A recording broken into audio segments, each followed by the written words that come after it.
Hey everyone, thanks for joining us. It's Thursday. It's the Geek Chat. It's the experience. We will be reviewing some new number ones. We've got a number two. We've got an end of story arc, and the best that we think, the geeks think, came out in 2025. So it's going to be a great last show for 2025. Come back and join us.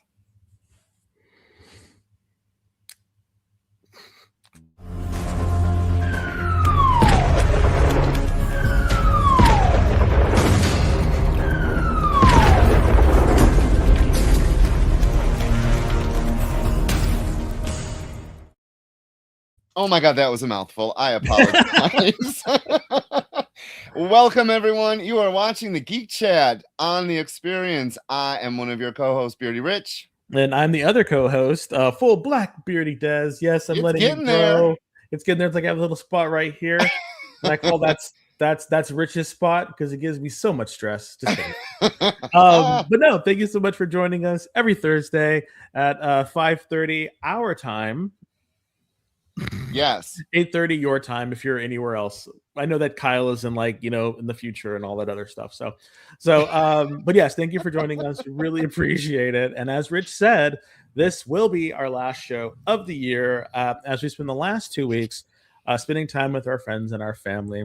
And before we start anything, I just want to say, I wish we at the Geek Chat wish that you all have a fantastic holiday and a happy holiday and a merry new year. So please spend it with your friends. Or happy Christmas, Kwanzaa, Hanukkah.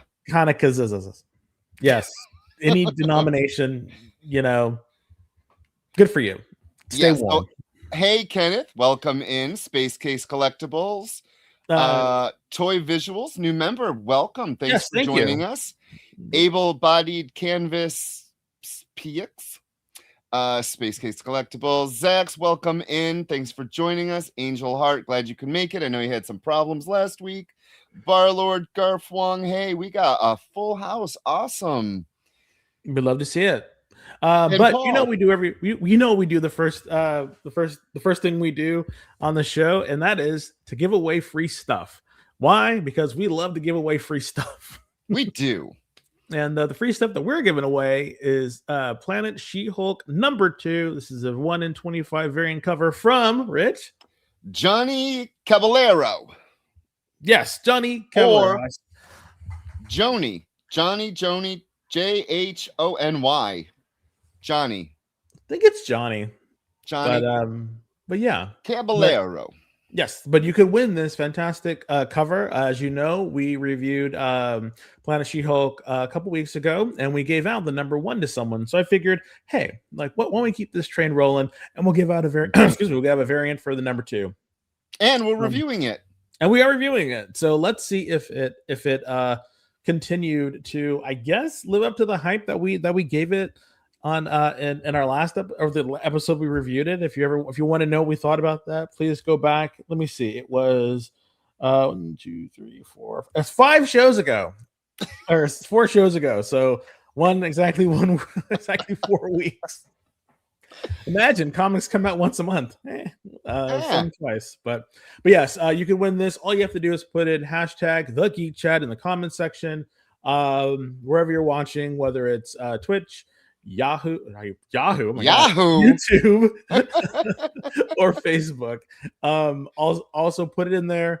We want to make sure that one of you wins, because as always, if no one wins, it goes to our resident loot goblin, Rich. So please, don't let that happen.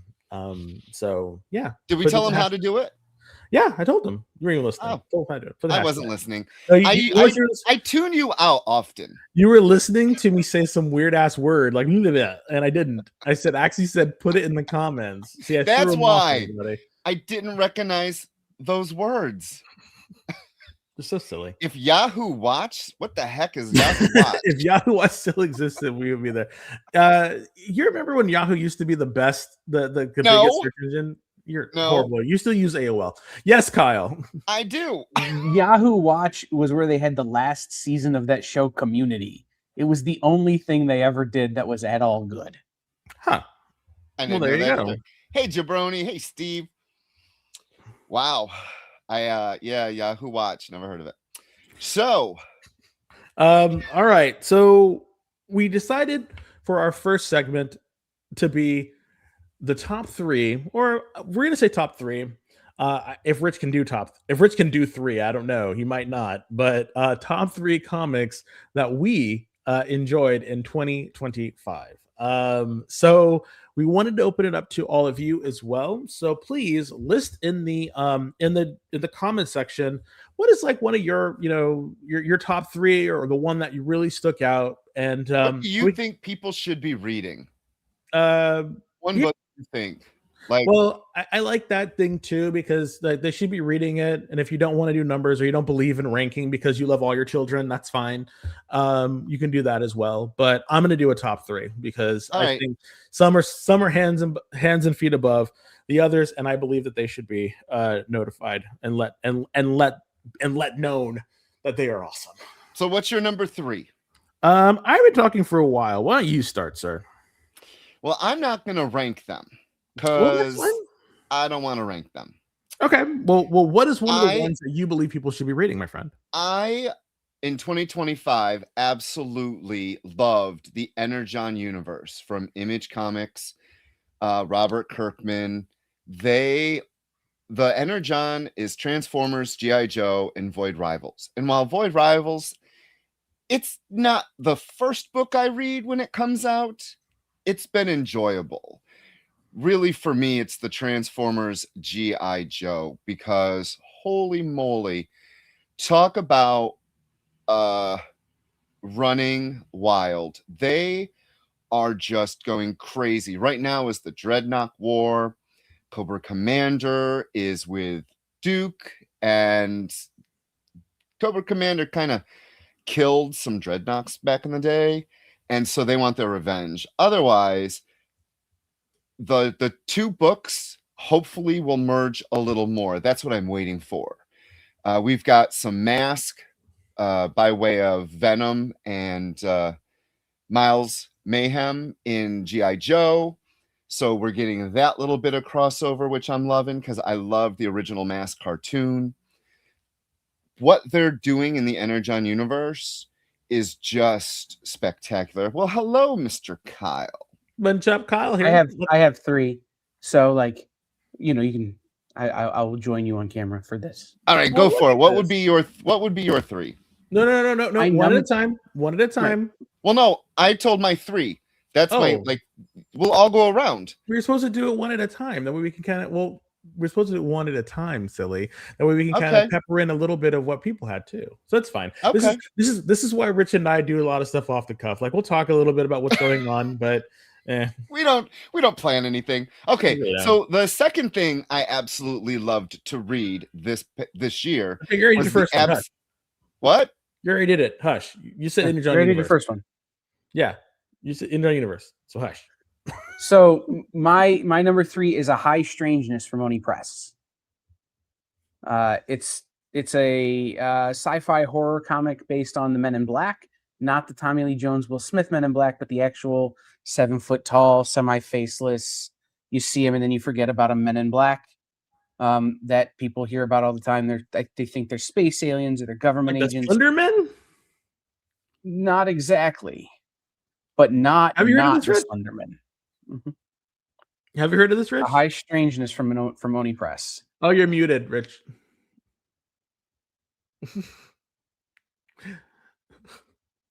Okay, you say something? Oh no.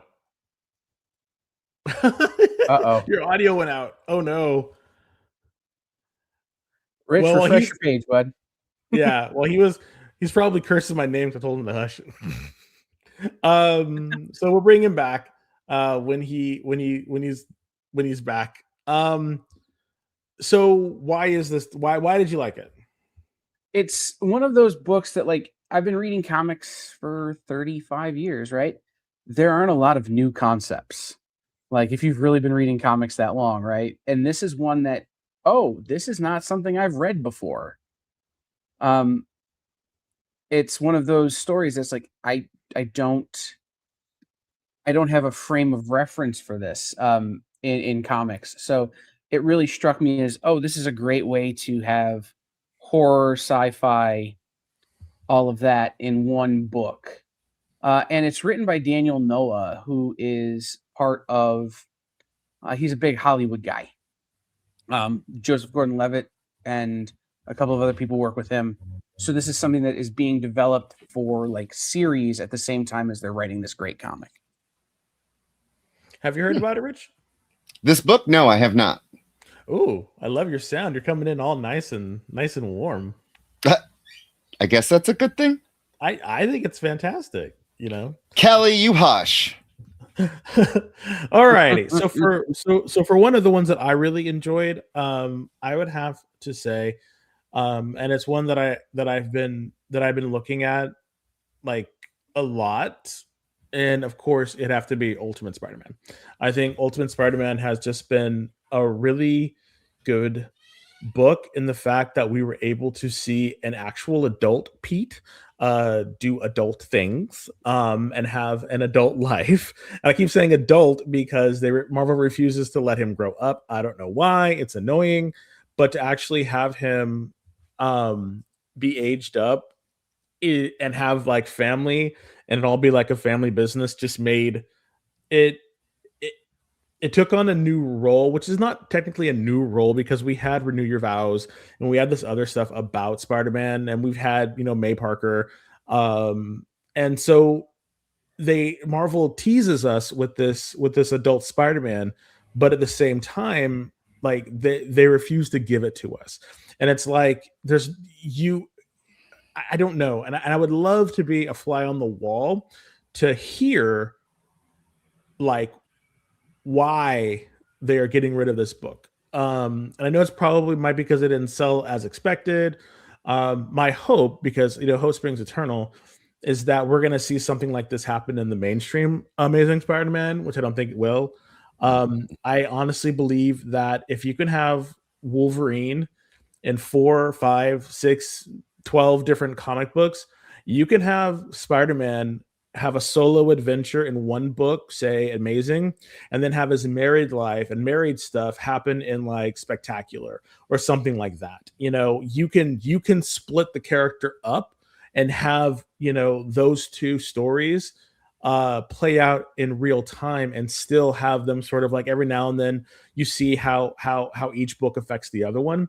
I think if Marvel was to do that for a year, just to really fully commit to about 12 months of doing something like that, I think the readers would respond positively to that.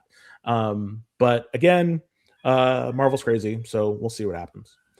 Alrighty, a couple things from the folks that have said some stuff, and this would be so Space Case Collectibles says, can I gift you guys some Gemini mailers for winners? Mailman Gems, the few times I've won in my mailbox.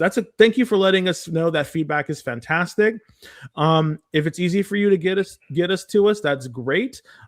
If not, don't worry about it. I will look into getting some Gemini mailers. That way that we can make sure that your winnings are getting to you in a better manner. That way they're not all crunched up and stuff like that.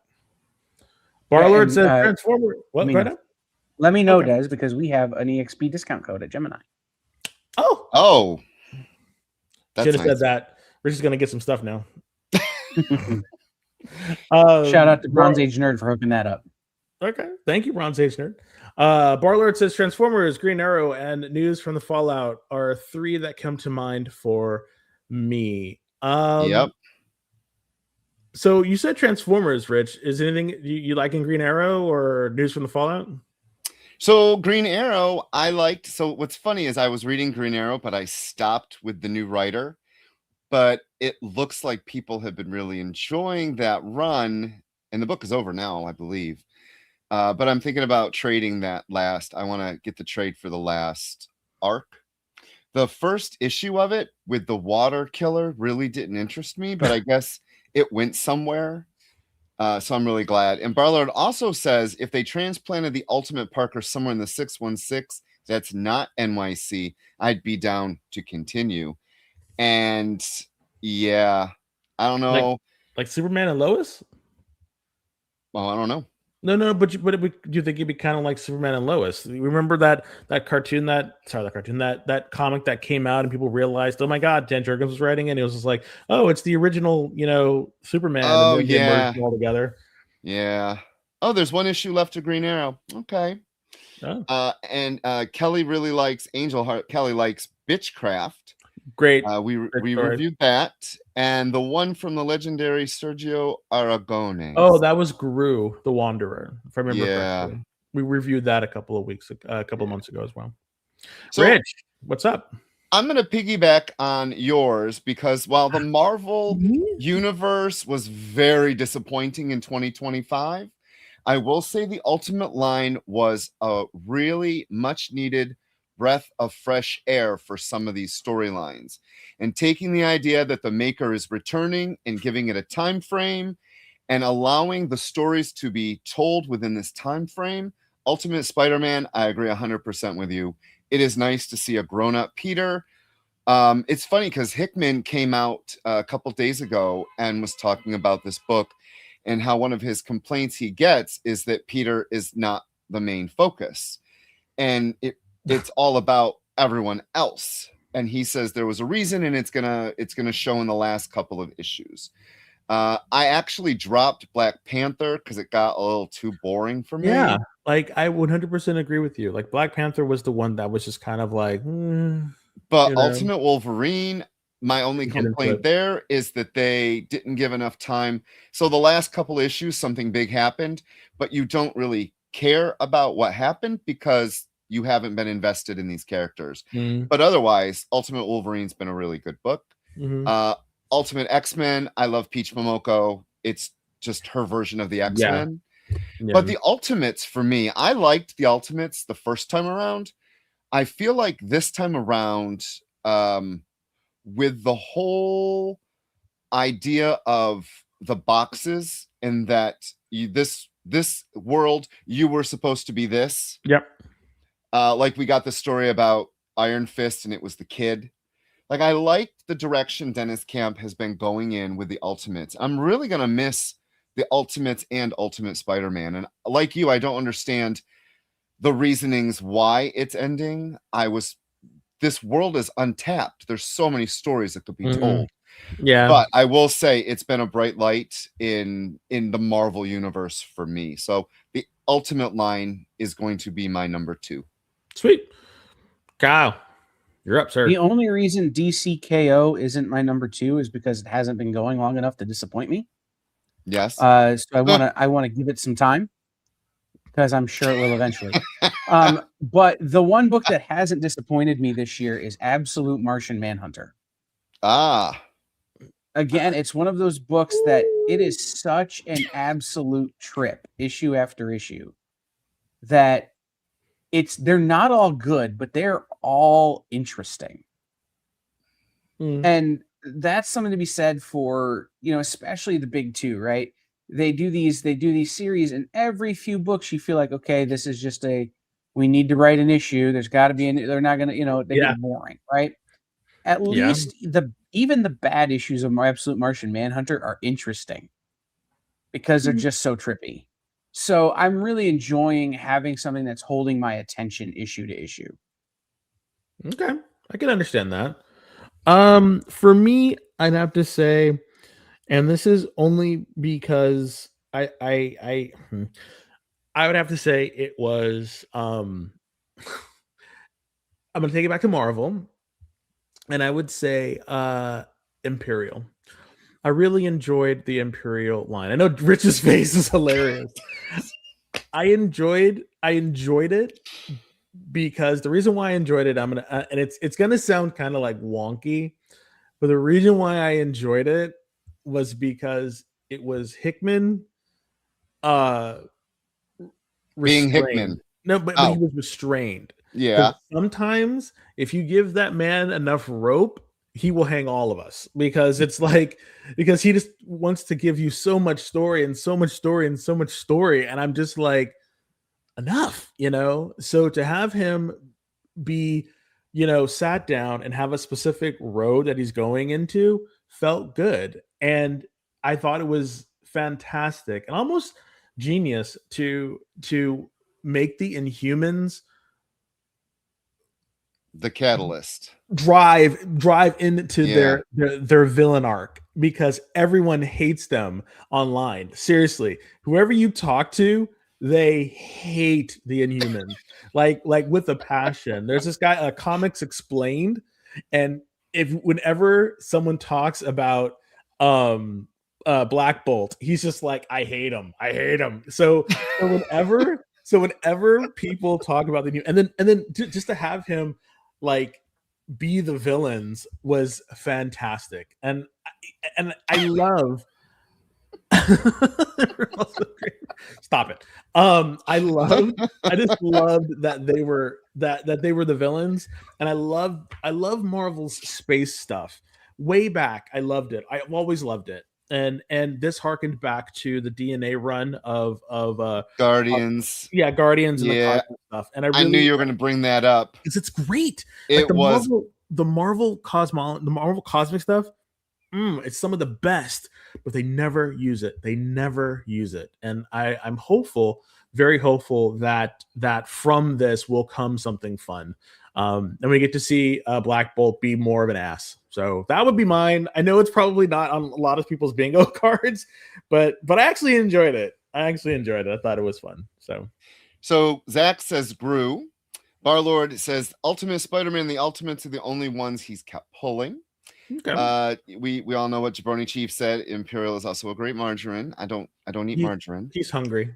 Yes. And Angel Heart Kelly, like, he enjoyed Imperial until the last issue. He feels like it needed to be a little bit longer. Really? I thought it was perfect when it needed to be. The weird thing about it though is, and maybe and again, I don't read a lot of, like, it's weird, solicits for like months and months in advance. So they already ruined who got King Omega, just so you know. Well, I know, but I just don't know. I don't know what's gonna come out of it. So, and that's another thing I really hate, is them spoiling everything all the time. Like, I get it, you gotta like put asses in seats, and you gotta put Wallers, money in cash registers, but spoiling it so far in advance is just silly to me. But that's a whole nother episode. Yeah, that's a whole conversation about order schedules. Yep. Okay, so my number one is going to be you are supposed to be numbering them. Well, I don't want to. Okay, my another choice. Okay, I want to say that as much as Marvel has disappointed me and will continue to disappoint me, I am glad DC Comics stepped up, because I have read more DC in this past year than I have in the last 5 years. 100% agree. And one of the driving forces, I feel, for me, is not only the connectivity between the main universe, but I'm sorry, I think one of the best things to read this year is the Absolute Line. The Absolute Line is brilliant because we know it was created by Darkseid. So the writers have this leeway now to write these characters. Like, we got a brand new origin for Joker, and it is creepy and twisted because of Darkseid. Absolute Batman and Absolute Wonder Woman are my top two. Like, when they come out, they're the first things I read. Like, I have next week's books, and tomorrow they will be the first things I read because I love them so much. I think that if you are on the fence about reading comic books and you want something new to read and you don't want 65, 75 years of backstory, pick up the first trades.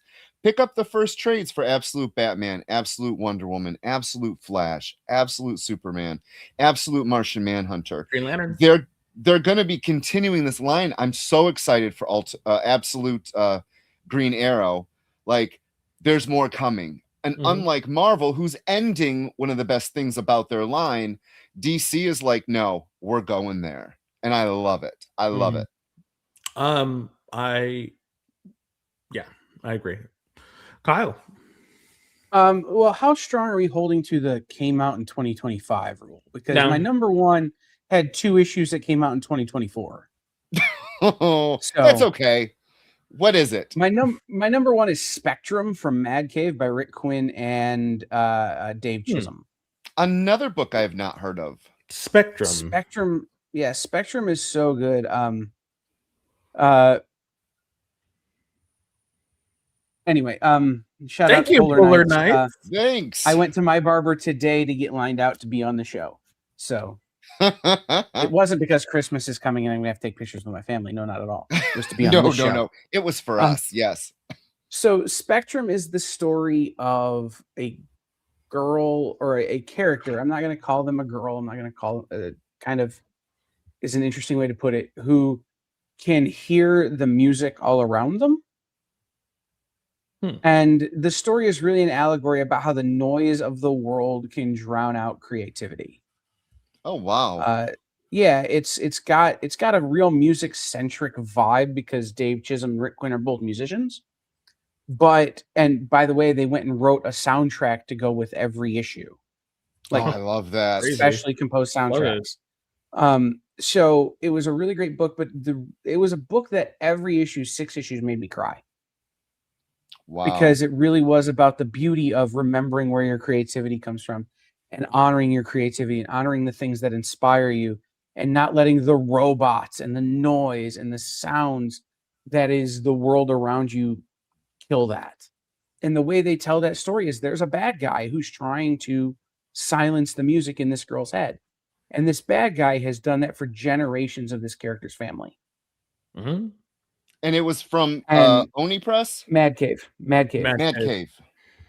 Mm-hmm. And so it's this idea of trying to fight your way to stay creative. And one of the great through lines in it is if you're a music head, like in the first issue, there are song lyrics that aren't exactly song lyrics to songs you know. And there's a story in the back that's not exactly the way that a pretty famous musician died, but it's close enough. You know, that you're like, oh, I know who they're referencing there. Right. And I know that person is supposed to be Scott Joplin, or that person is supposed to be Jim Morrison, or that person is supposed to be, so-and-so, Billie Holiday. They're not, but they're close enough, right? Mm-hmm. So it's really good. It's called Spectrum. It's available in trade from Mad Cave Studios. Cool. Yeah, I texted Coog to see, I want to order the trade because I want to read this now. Yeah, I have to try to check it out too. So we'll definitely let you know what we think later on the year. So for me, I have to piggyback with what Rich said. DC has just been hitting it nonstop out of the park. Fantastic. I have not beer talk the grooming sessions.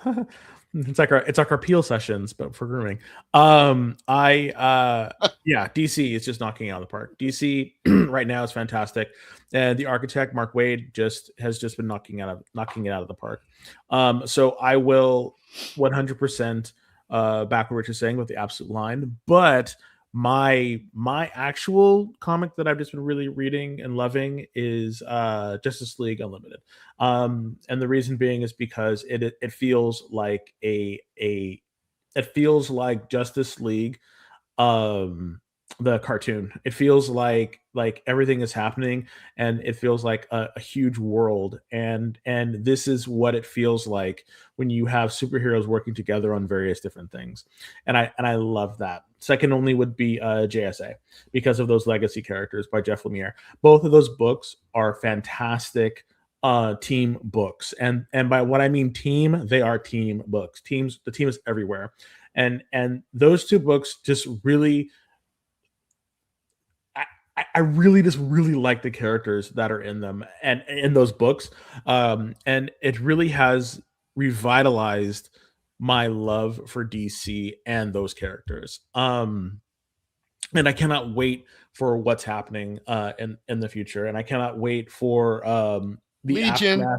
Okay, damn it, Rich, get out of my head. I cannot wait for the Legion, because that's my most anticipated book of 2026 is Legion.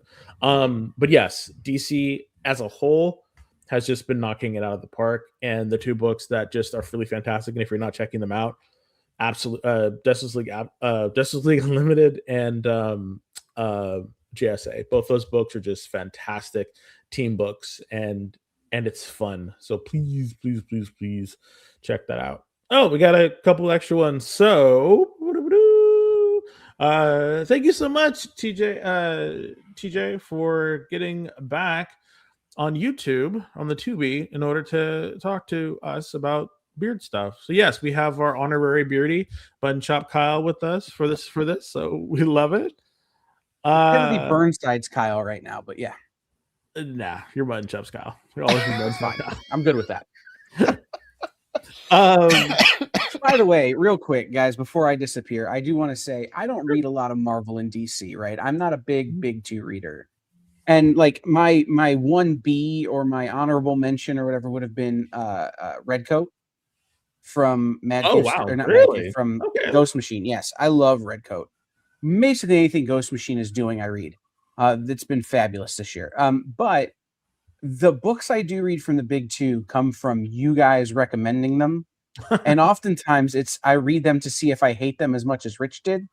And usually wind up doing it, like, you know what I mean, or love them as much as you guys did. And usually you have a pretty good read for me. If you guys both like it, I like it. If one of you likes it and one of you doesn't, I kind of can see the split. So I'm reading a lot more big two in the last year just from doing this show. Awesome. Thanks. Wow. I mean, I don't know if that's good or bad. I think it's good because like I would hate for you to need more comics, right? I mean, yes, definitely read more comics, but I hope you're not reading like the ones that you read that Rich hates, and you're like, we're just right about this.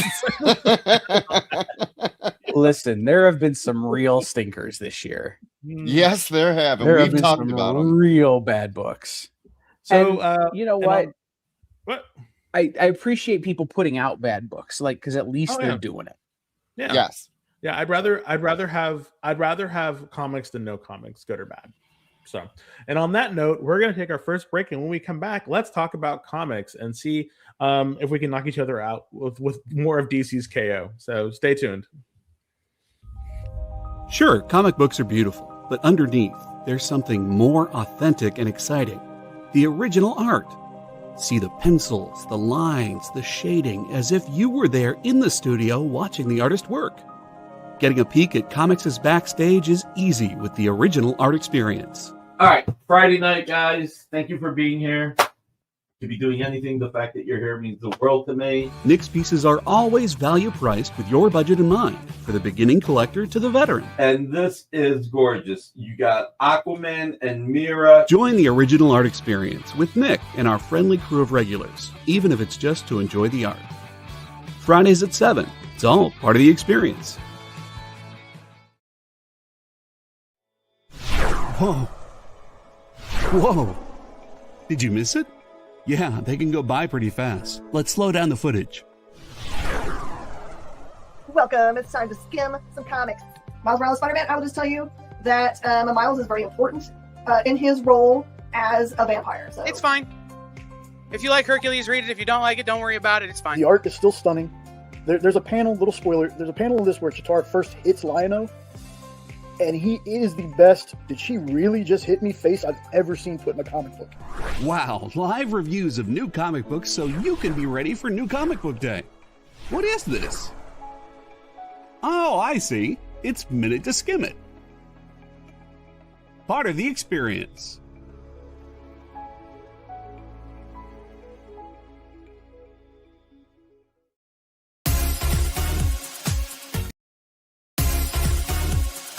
Did you know that Arthur, King of the Britons, in Monty Python and the Holy Grail was played by a famous Graham? Check out another famous Graham by following our Instagram.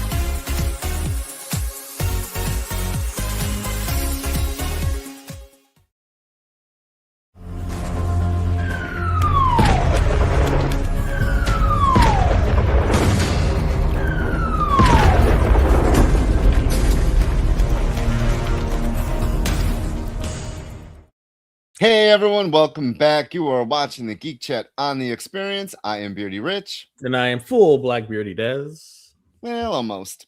Hey. You got that little patch. I'm trying. I'm trying. So everyone, thank you for watching. We really do appreciate it. This will be our last show of the year. And we've got a giveaway. Our last giveaway is going to be Planet She-Hulk #2 sometime, somewhere, somehow. There we go. This is by Johnny. Cabal, blah, blah, blah, blah, blah, blah. Johnny Caballero. It's a 1 in 25. And all you got to do to win it is what? Put a hashtag in the comment section, whether you're on YouTube, Facebook, or Twitch. Just put it in there, and you could win this. So please, we want to give it to you. We want to send it to you. Yeah. Free. Also, and it's free. And also wanted to say, we are going to be gone for 2 weeks, but when we come back, we'll have something special for you all to ring in the new year. So please tell your friends, tell your loved ones, tell your grandma, tell your pets to be there. I can't say that it's going to be pet friendly, but definitely show up because we will have something nice for you to ring in the new year, and we want as many people as we can to come in and try to win it. Also, if you're watching on YouTube or anywhere else where you can like, share, subscribe, please do so. We really want to grow the experience and grow this channel. That way more people can find out about us and we can grow our community.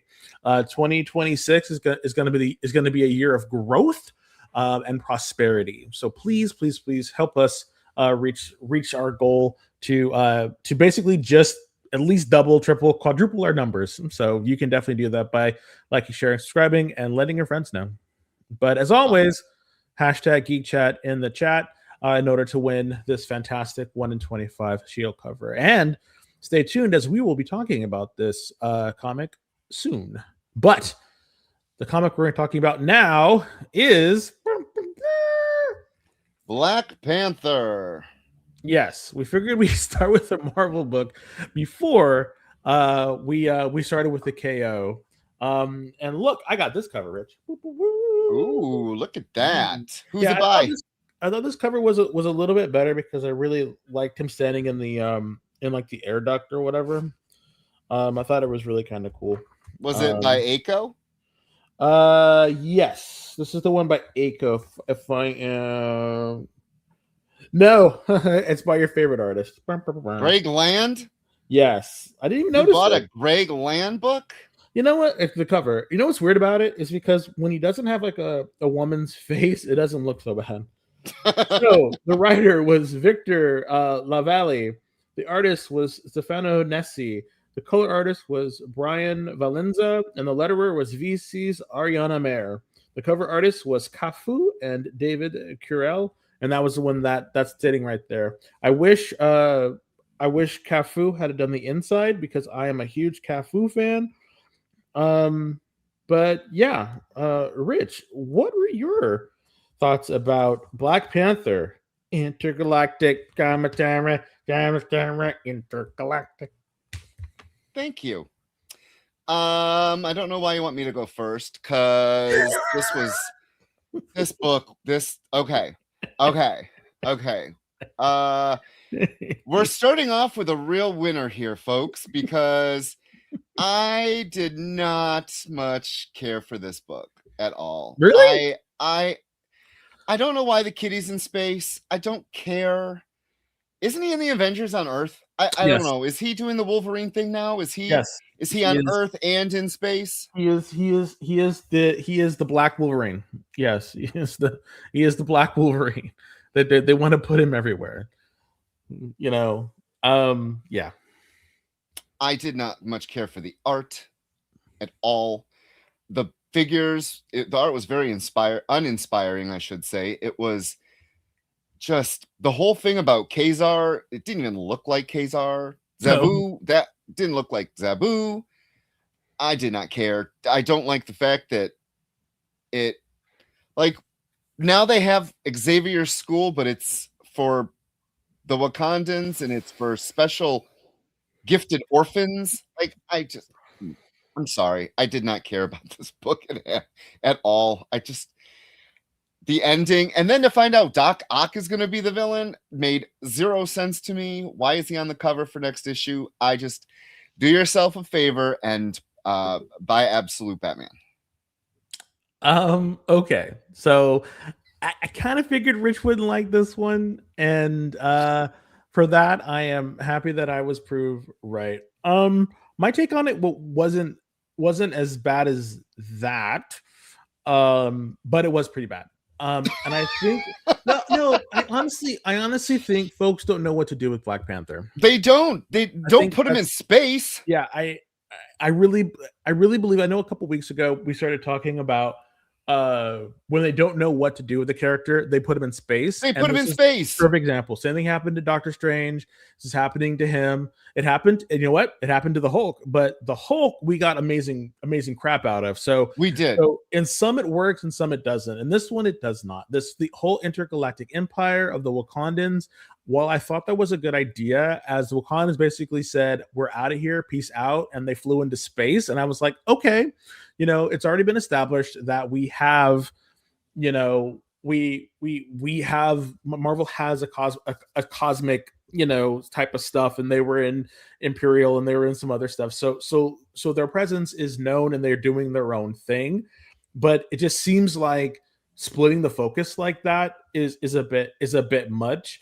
And what they're giving us in Black Panther doesn't really. It's not resonating. I 100% agree with you about Doc Octopus being there, and it's like why? And sometimes I'm kind of like, okay, we're gonna explore why Dr. Octopus is in there and what is going on with him and T'Challa and the Wakandans, but why? What's the impetus? And I guess you have to read it to find out, but at the same time, it's just like it doesn't seem like it's interesting. Like I just didn't find the book interesting. The stuff that the quandaries that they're put into, the turmoil that's happening, it just didn't seem interesting to me. And I don't really know what they can do to, I don't want to say I don't think you need to fix Black Panther, because some people probably like this, but I don't know how they can change Black Panther so that I would find him interesting. I really don't know what they can do with this character, and he's obviously very popular. Is he though? Yeah, his books sell. He's in this, he's in video games. He has a new video game coming out with Captain America. I think that video game is still coming out. It's set in World War II or something. So Black Panther is like a culturally relevant character. Given the movies, it's just not in the comic books that they give him the respect I guess he should get. Yeah, I mean, Kelly Hart is right. Angel Hart is right. The book seems to be trying too hard to do something, and I think that's the best. I mean, probably we're going to say something else, but I think that's perfect. It's trying too hard to do anything, and it doesn't resonate. It's not resonating. The character hasn't resonated in a long time. I don't know what's going on. I think the last time I really was feeling the Wakandans is when Namor, tried to flood them. And I thought that was really kind of cool. But right now, I don't know. It was canceled. So if I told you guys they've been building to this since Ta-Nehisi Coates was writing Black Panther right after the movie came out, would you be shocked? No. Wait, they were building to put him in space? No, he's been going to space since then. Yeah. Oh wow. Oh yeah, that's what I was talking about. The intergalactic Wakanda. They have a whole planet. I guess the thing was they sent Wakandans into space a long time ago. They populated this planet, and now they lost contact with that planet, and now the planet is recontacting them. And so there was this whole thing about their loss. They lost a tribe in space, and so they started reconnecting each other. And now this is, I guess, that story of him going over there and doing stuff with them, I guess. Meh. Okay. And I recognize that it's weird that I'm the one that's in these groups. So I recognize that. But in the Black Comics collectors groups that I'm a part of, through Black Comics University and Black Comics Universe and the groups I work with there, they're very excited for the Afrofuturism aspect. And this is a big part of it. But you've got to have good books to push it. Otherwise, it's just okay. Yeah. And again, you know what? I'm going to say it. Representation is fantastic, but it's got to be good representation. And right now, because he sells books, because he's in the zeitgeist, because, he's in other media, does not mean that it's going to be a good book. I don't know. I just think I really, and I hate to say this, but I really think it's one of those times where you need to just like you need to Tony Stark him. Seriously, you need kill to, him. No, you basically need to take his wealth away, put him in another dimension or something, and have him like really try to like get back or do something, because T'Challa right now, it seems like he can do no wrong, and actually make him Fallible? fight to be who he is. What was that? Oh. Make him what? Fallible? Yeah, at least they make him lovable, and I'm like, I don't know about that. No. No. So I don't know. Wakanda meets Alien would be fantastic. Wakandans versus aliens, that would be amazing if they did something like that. There, get on that. That would be fantastic. Can you imagine?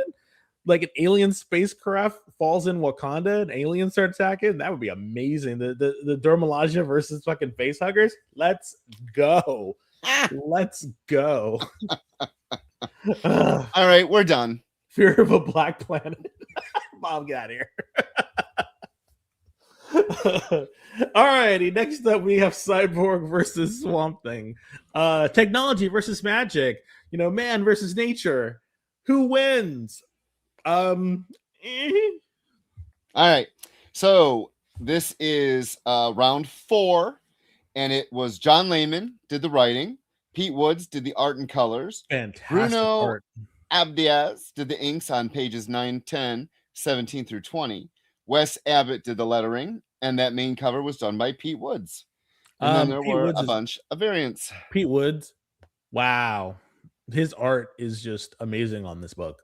Every week, every month I get to see this beautiful art. And I don't know why. I don't know why I can't get into to this version of the Titans. I don't know. And I tried, but I do not know why. And I'm hoping that after KO is over, see, a lot of people don't realize this, but that one of the cool things that happens after a major event, if they're smart or if they're really cool, is they make new jumping on points for stuff. So I don't know if you all do that, but after a major like event or whatnot, that's the time that I check out new books, because they're usually trying to wrap stuff up. They're trying to possibly bring something in or do something new or go into a new direction after a major shakeup. So a lot of the times I will try, books that pop out of that, and I was hoping that after KO was done, I could pick up an issue of Titans and read and see what they're doing with it, because right now I have no idea what's going on. And at the end, and I don't know when this takes place, because this is someone pops up in this book that something happens to in Wonder Woman. So I'm like, those weren't really.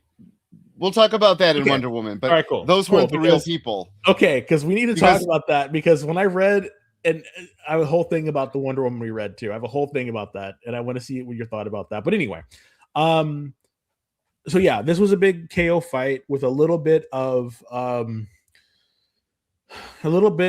stuff that's been going on in the series peppered in to kind of still make it a Titans book, make it a tie-in and relevant, right? Yeah. So what'd you think? So we reviewed the ones from last week, and after that Wonder Woman one, I was like, I don't know what to expect anymore. No. The art in this was so gorgeous. I read this book twice. I had to first go through it because Pete Woods fills the page, and I want to make sure I see all of it. So I don't know if anyone has been watching, but we talk about in these fights, you're allowed to pick any version of you throughout the multiverse. And it is a 2-page spread that Pete Woods basically draws every cyborg outfit from comic books, from cartoons, you name it. And I think a couple of the movie ones show up in this as well. The highlights for me was when he had his gold body, and that was there. When they have the Teen Titans Go armor is there. They have his original, which for me, the original always has a special place in my heart, because I grew up with 2 things. The little thing, I grew up, love it. Yes. I grew up with the Teen Titans and the X-Men. So seeing these different versions of Cyborg through what I've been reading, I spent probably 10 minutes just looking at each row. The art in this, the fight scenes between Cyborg and Swamp Thing, the way not only John Layman thinks of how these powers would work, but how Pete Woods drew what John Layman was thinking. The fight scenes are beautiful. The use of panel work, beautiful. I loved this book. Now, there's a but. A big butt? But I thought a big butt. Not a big butt, a medium butt. Okay. Not a J-Lo butt. I think the way Cyborg won was two things. A, the fact that he knew using his friends and having friends by your side and the way he used their powers was cool. But what I didn't like was how are we doing spoilers? Yeah. I don't like how he just gave up. Yeah, that was the thing I didn't like at the end either. Swamp Thing came back second round and just tore through him, and I thought that was fantastic. That was awesome. Yeah, So first match goes to Cyborg, and he was just overwhelmed. I think Swamp Thing was overwhelmed, but also Cyborg is he just knew what he was doing, and he basically came out, swinging. And then they also said Swamp Thing was watching how he fought. Yeah, exactly. And so even Victor says I was being cocky, and because he kept his same outfit because he felt that was all he needed. And then Swamp Thing came back and just kind of like tore him to shreds, which was fantastic. Oh my god, it was awesome. Yeah, him splitting up and doing all this other stuff. It was great. But in the third one, it kind of became this sort of like touchy-feely moment. And then he's basically Swamp Thing was like, you are better suited to do this, and you should go ahead. And so he allowed Cyborg to win. And I thought, it's kind of annoying, but you it all can't be, a complete and utter face stomp like your boy right. Hawkman got last week. Right. Hawkman got slammed. Yes, he did. So Steve, it did have a couple of variants. Brad Walker did one, Mark Spears did one, Edwin Gallman did one, and George Cambadias did one. So there are a bunch of variants out there for this. And the Cyborg from Super Friends, I think, actually makes an appearance in the multiverse of the gallery. What I loved about that picture it wasn't like full on like a gallery. He did it at an angle where they were all kind of like coming down. Just the way that right here, just the way he did it looks so cool. Like just the vantage point of them coming up and then cascading down. That whole two-page spread was fantastic. Yes. Just great. Yes. The book was fun. The side stories that were in it, again, I don't know what's happening in Teen Titans, so I didn't really get that. But at the end, someone shows up, and I was like, oh, okay. Will I pick up the next one? Probably not. I will probably wait for Rich to tell me that there's a jumping on point, and then I'll try it again and see if I can get it. You know what else? What's up? This is what I was talking about. Connectivity. The books in the DC's universe all work together because they talk about Leanne helping the Cheetah and Cheshire, her mom, steal from the JLA or the JLU. And yes. I love the fact that they referenced it. I liked that. And also I liked the moments like that where like Roy is like, no. Although Roy kind of looked like, a mom in one of those pictures, he was like, no, he kind of looked like the way Pete drew. He kind of looked like a mom from the side, like a soccer mom. And I was like, But anyway, I was just like, he's like, no. And I was like, okay, that's kind of cool. What's going on with that. But she gave it back and said, well, you were a kid. Yep. And I loved that because she's just trying to do the right thing. And she keeps saying she's going to be her own hero. And I like that. What do you think about the backup story with going on with Booster Gold trying to be with Darkseid and then Gorilla Grodd stepping in? Oh, so we talked about it last week. I love the little 2 or 3 page sequences that run through each book, and it kind of back in my day, you'd have to definitely buy the next issue. Yeah. And I said it last time, Atlantis Attacks had that one story that went through about all the brides, and I bought, even if I didn't read a title, I would still buy that issue just to complete the story. Yeah. And I am loving the fact DC brought that back. It's 2 or 3 pages about Darkseid being in Booster Gold, and loving it. And the follow-up in the Harley Quinn Zatanna with Mr. Booster and Gorilla Grodd was just as crazy. Yeah. And so let's go on to that next one. Let's go on to that next one real quick. Steve, pick it up. It was a well done issue, and I recommend it for sure. I have not picked up any of the new McFarlane figures. Is Cyborg the Build-A-Figure? I'll have to check that out. Thank you, Steve. So the next book we are going to review is Round 5, Harley Quinn versus Zatanna. Leah Williams did the writing. Mirka Andolfo did the art. I was quite surprised to see her name. Romulo Fajardo Jr. did the coloring. Steve Wands did the lettering. And Jorge Corona and Sarah Stern did that main cover. And there were 4 variant covers for this. Oh, many variants. Okay, I started the last time. What did you think of Harley versus Zatanna? Well, the first fight, immediately thought that's how it had to happen. So she basically cheap shotted Zatanna, hit her in the throat. She couldn't talk, beat her ass. So I was like, okay, I expected that. 100% expected that.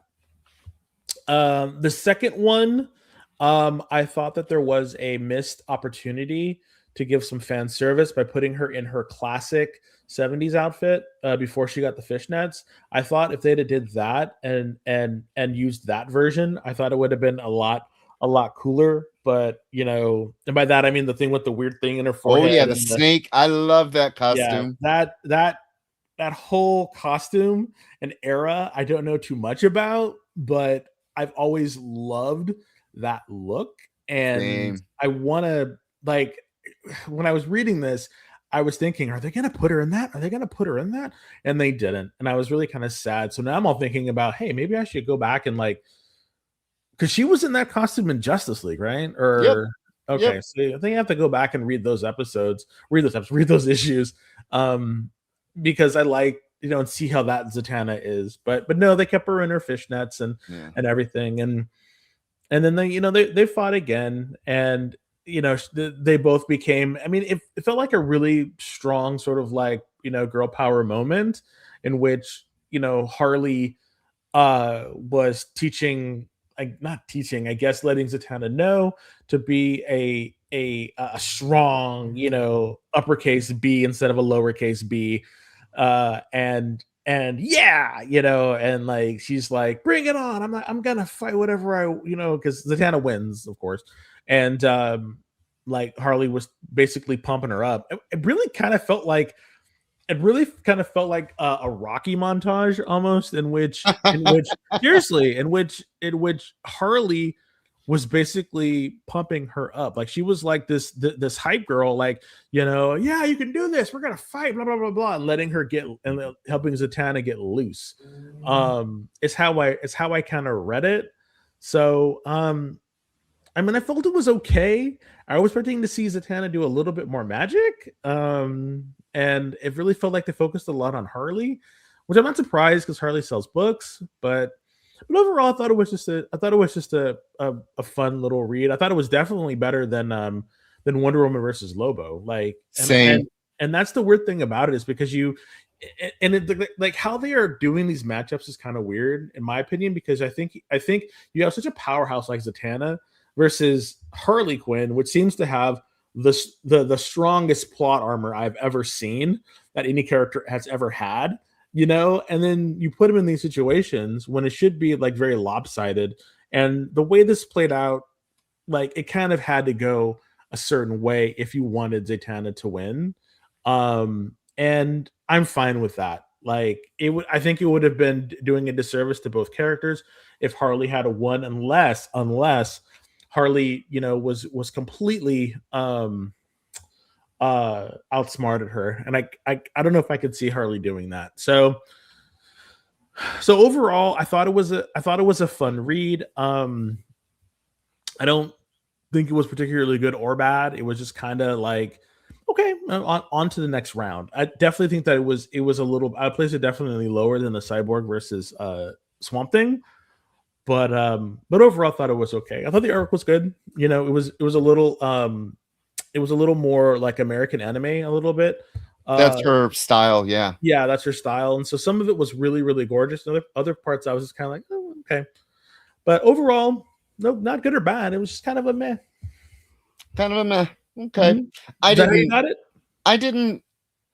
I thought, well, I gotta agree. I was disappointed that there was a little bit more magic made. The last fight was a little less wow and more chatty soap opera. Yeah, it was chatty Cathy. That's what I mean. Yeah. Well, Steve, you're close because one of them does get stabbed with something, which I thought was pretty cool. Yeah. This book, I like Mirka Andolfo's art.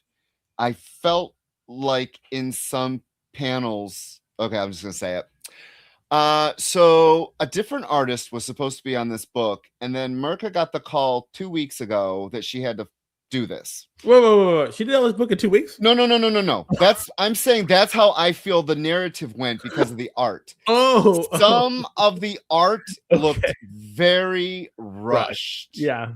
The second fight to me lacked the first half's polish, and I was quite disappointed with Harley's costume montage. Yeah. Because while you were looking for Z's original costume, during the montage, I was hoping for Harley's original costume of the Harley Quinn actual costume. Yeah. That is what I was disappointed in. So yes, we were both disappointed we didn't see the costumes we wanted. The story was okay. I didn't like how she won, but I liked the idea that she's got. I never imagined Zatanna not having confidence, but it seems it took Harley to bring out the confidence. Why did you sign up if you didn't think you could win? I guess that was I think Leah Williams did what she could with the story, but came at it from the wrong angle. For me, it was the wrong angle for this book. Yeah. I wanted to see a fight between these two. And yes, how she did it in the first round with Harley, like you said, taking her throat out so she can't say any spells, just shows you how smart it is, and actually kind of how you can take down Zatanna in any story. You just go for the jugular, and she can't talk. What does that say about her magic? So that's kind of what I took. I took why doesn't every villain just do that? Yeah. So shoot her in the neck. All right, shoot her in the neck. All right, folks, we're gonna take our last little break, and when we come back, we got two ladies with big swords. Well, one lady with a big sword, and then another lady with a baby. So stay tuned. Hey, did you know that you're invited to an art gala? No, I mean the fun kind. It's SketchUp with Mog and Mel. Welcome back, everyone. Thanks again for joining us. Featured guests talk about their new projects. So it takes place in this fantasy world where the world has kind of lost its stories. And life as an artist. The hope was that you could make some amount of money when you exited art school. While the ever-changing artist panel draws new works live in front of your eyes. Oh, I like that. Working on this shadow. Sexy. Sex, dude. You still got a little bit of time. Ooh, Phil, that's dope, dude. SketchUp with Mog and Mel. Thursday nights. Part of the experience.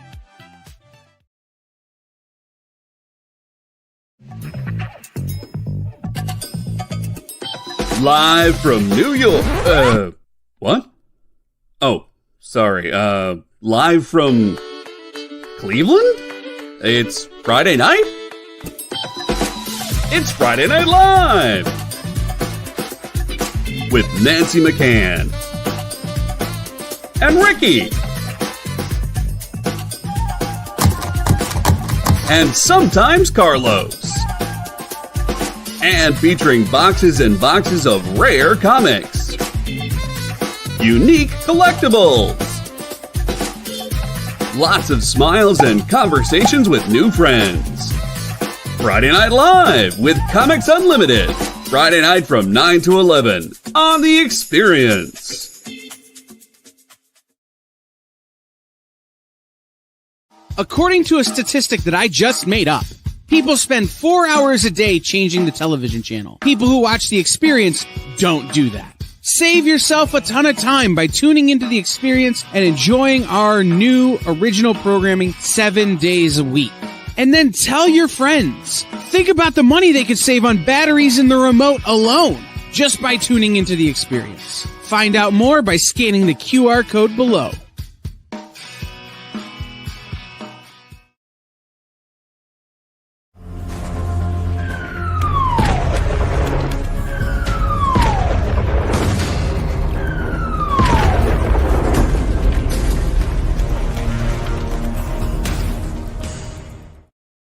Hey everyone, welcome back. You are watching the Geek Chat on The Experience. I am Beardy Rich. And I am full black beard Desi with a little rich spot right here. Thank you everyone for joining us tonight. We hope you're enjoying the show. It will be our last show this year. We will be back in the beginning of January with what Des calls a huge surprise. Yes. I still don't even know what it is. So, so please tune in. Yes.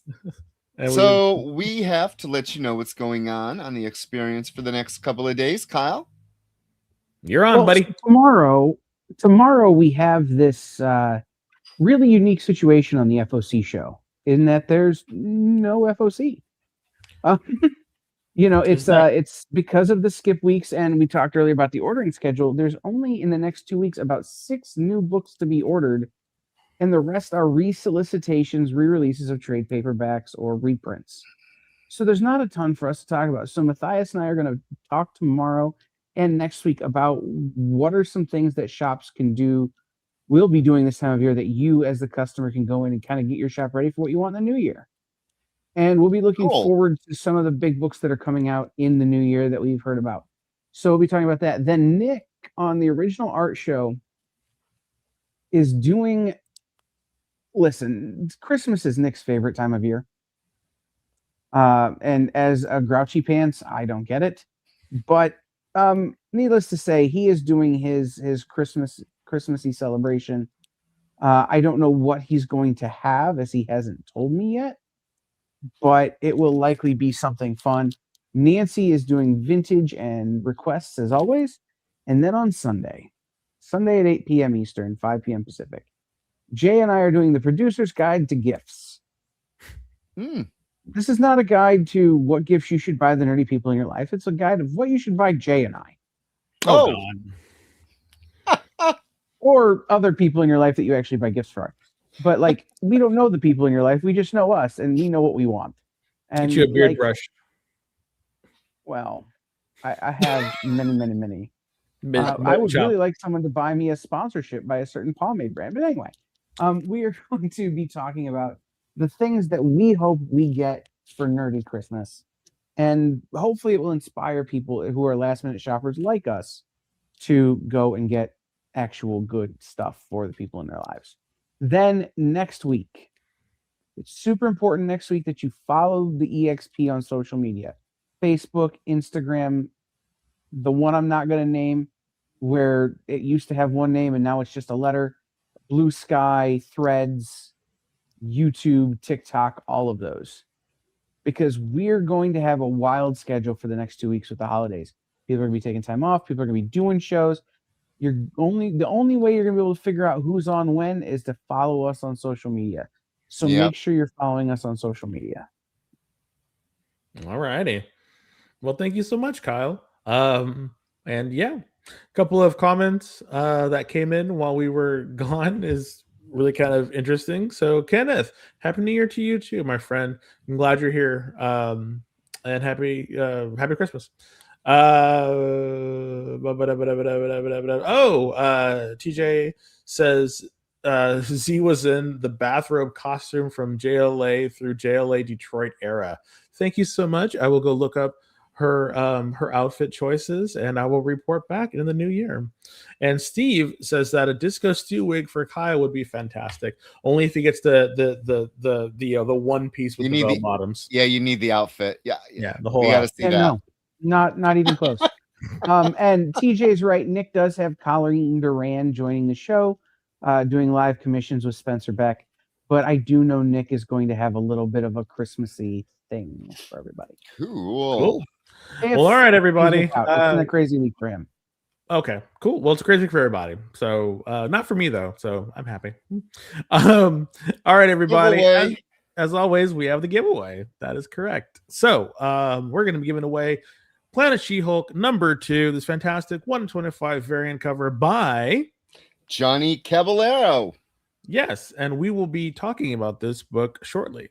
All you have to do, if you would like to win this cover, is put hashtag Geek Chat in the comment section of wherever you're watching, whether it's YouTube, Twitch, Facebook, if you're watching on the moon in your bathtub, stroking your cat. We want you to win this, because if we don't give it away, Rich gets it, and we don't want that to happen. So please put it in. We want to give this thing away.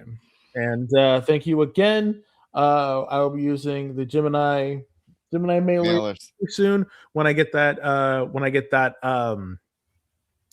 code from Kyle. So thank you so much. And again, if you have anything you want to share with us, let us know. We're always wanting to hear more from our community, because as we grow, we hope our community grows as well. So what's next on the agenda, my friend? So you picked Wonder Woman #28. Interesting, you picked this. You know why I picked it? I don't. Would you like to tell me? The reason why I picked it was because I have not read a Wonder Woman in a very long time. I've read Absolute Wonder Woman, but I wanted to see how it stacked up.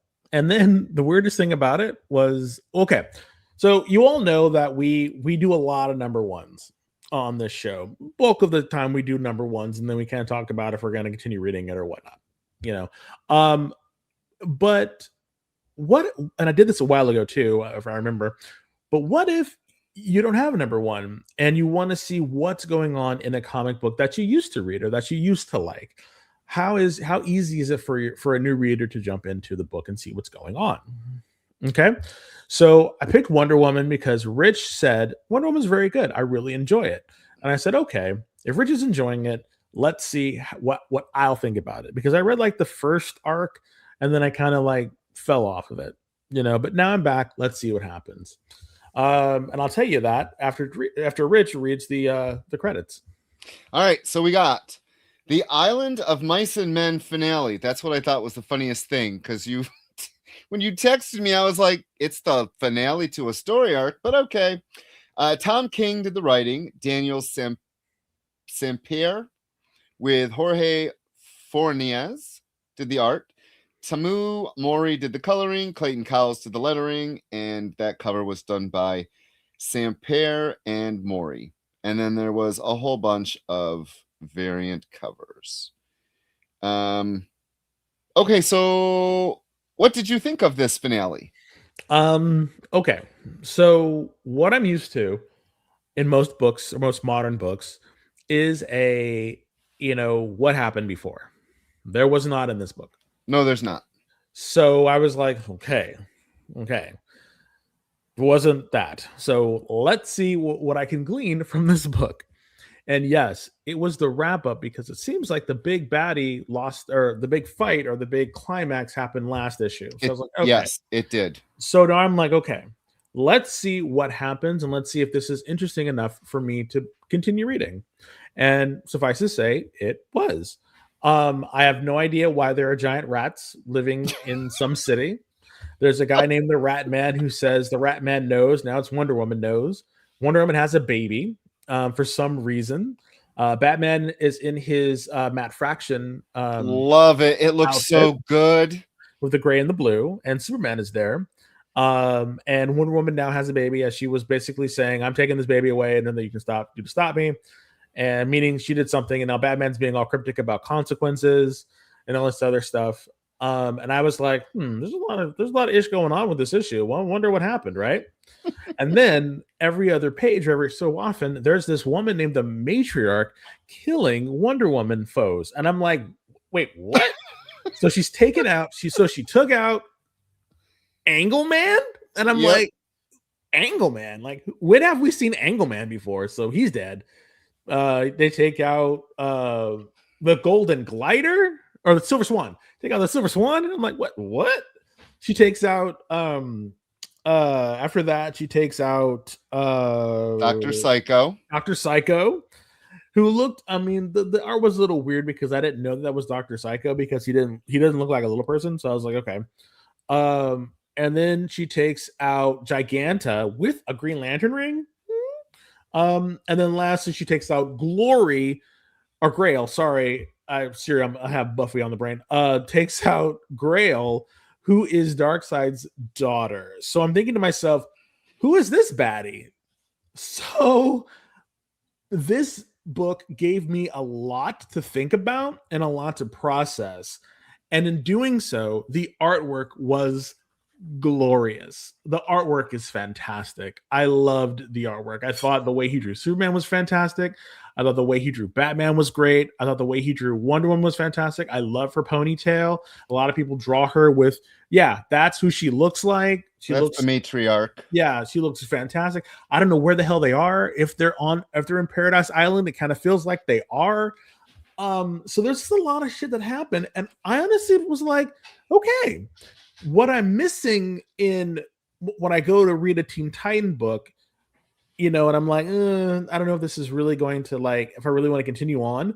This was the exact opposite. I have no idea what's going on with Wonder Woman, and what was presented to me in this ending story was great. I really want to now go back and see what this whole rat man was about. I want to see what's going on with this matriarch woman. I want to see why Wonder Woman has a baby. I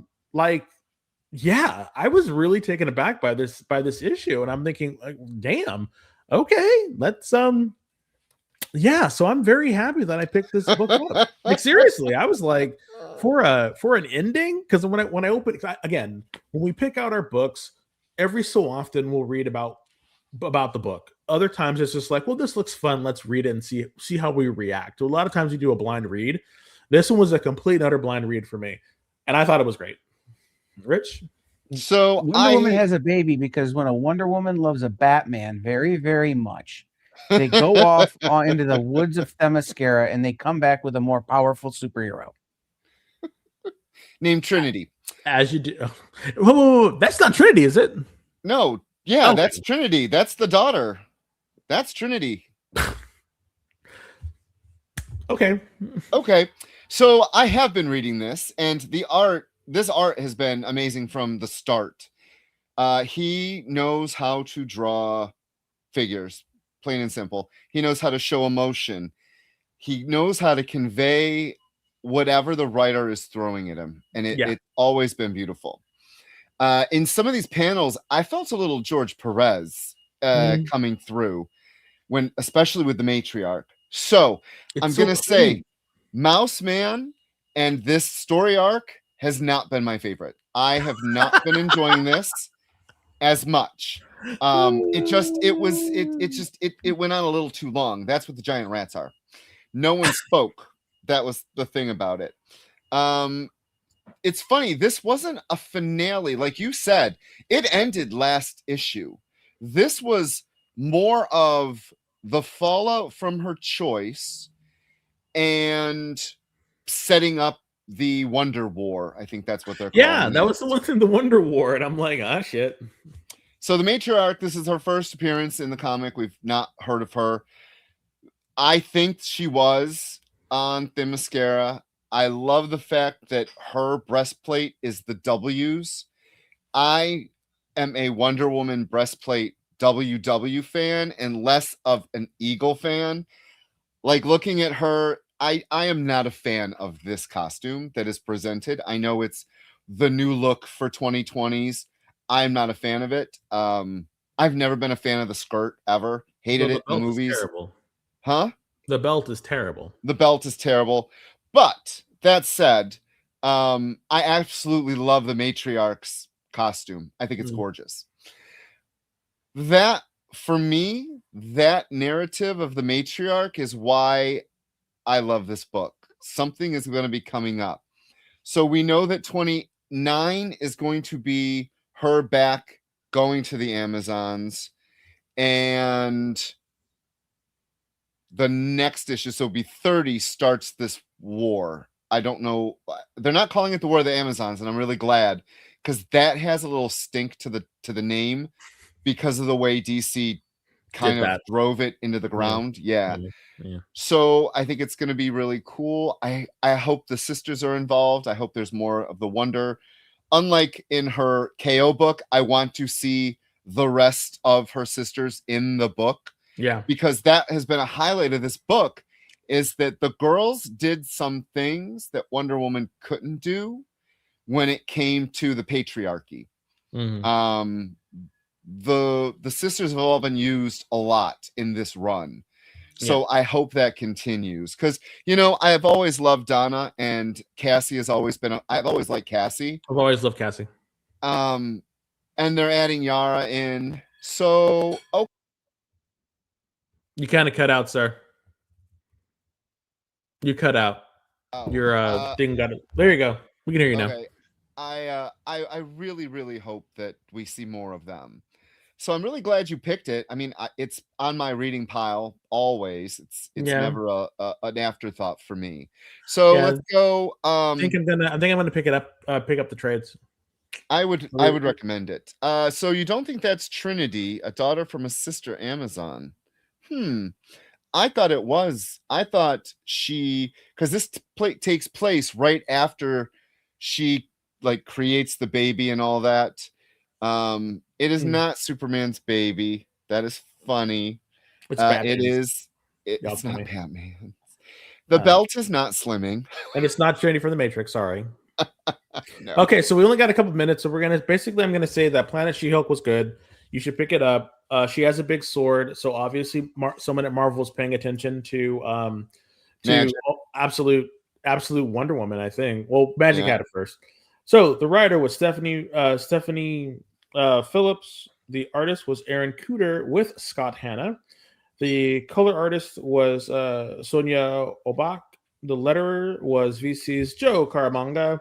And the cover artist was Aaron Cooter and Siona Obak. There's a bunch of variant covers. I like this cover right here because they're fighting on the head. And if you see, that's Scar and his two sons. I read the Planet Hulk like crazy. I absolutely adored Planet Hulk, and I think it's great. This one is concerned as the narrative about there's like a civil war happening now in which one of the people died, and now this one guy who's like a villain who she was supposed to marry or to go on a date with, is now trying to take over in the Hulk's absence, and there's a rebellion happening. It's a fun little story.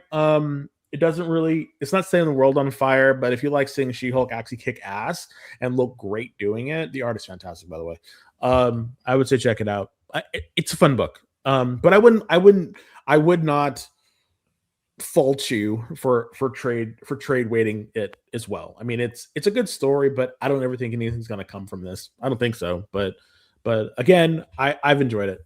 So, and yes, the book is coming. I want to piggyback on that.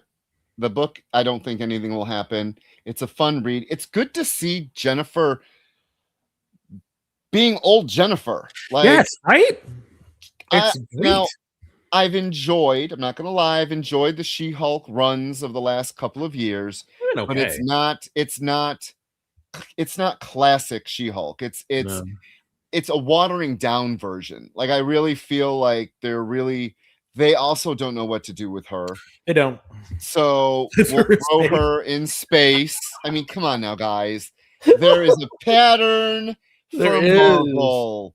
I swear to God. But that said, our friend Big Gay, he is a huge She-Hulk fan, and he is loving this. Yeah, I don't because she's back to being the fight. She's back to being who she is at the core. You know, she's not a lawyer on this planet.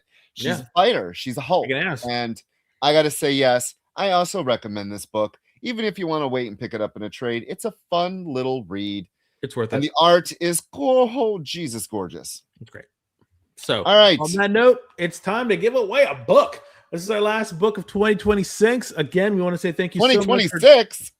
2025. Oh my God, I'm in the future already. Woo. So definitely, let's see who is going to get this book. Kyle, if you would please hit that button, my friend. Who's going to get the last book of the year? Unknown. Oh, Unknown. Congratulations. Yes. Unknown. Thank you so much. Boy, I hope you read this too, because the story has been pretty good. All right, my friend. So all you have to do now is put in the Kyle's gonna put something in the comment section, fill that out, and we will send that out to you. So Merry Christmas, Happy New Year. That's your Christmas present from the Geek Chat. Hope you like it. Yeah. So I need you guys to basically have a great holiday. You know, yes. Seriously. Thank you. Sincerely. Thank you everyone for showing up with us. We hope that you enjoy what we're doing. You know, we love coming here and talking comic books and giving our opinions and arguing with each other. It's just what we do. Yeah. That's yeah. So definitely we definitely want you to be safe. We definitely want you to be happy. We definitely want you to join us in the new year. Because 2026, like I said, is going to be a year of growth and prosperity for not just us here at the Geek Chat, but for the experience and hopefully you all listening. We really want to thank you for everyone tuning in. And on that note, we'll all see you in 2026. Bye. Happy New Year.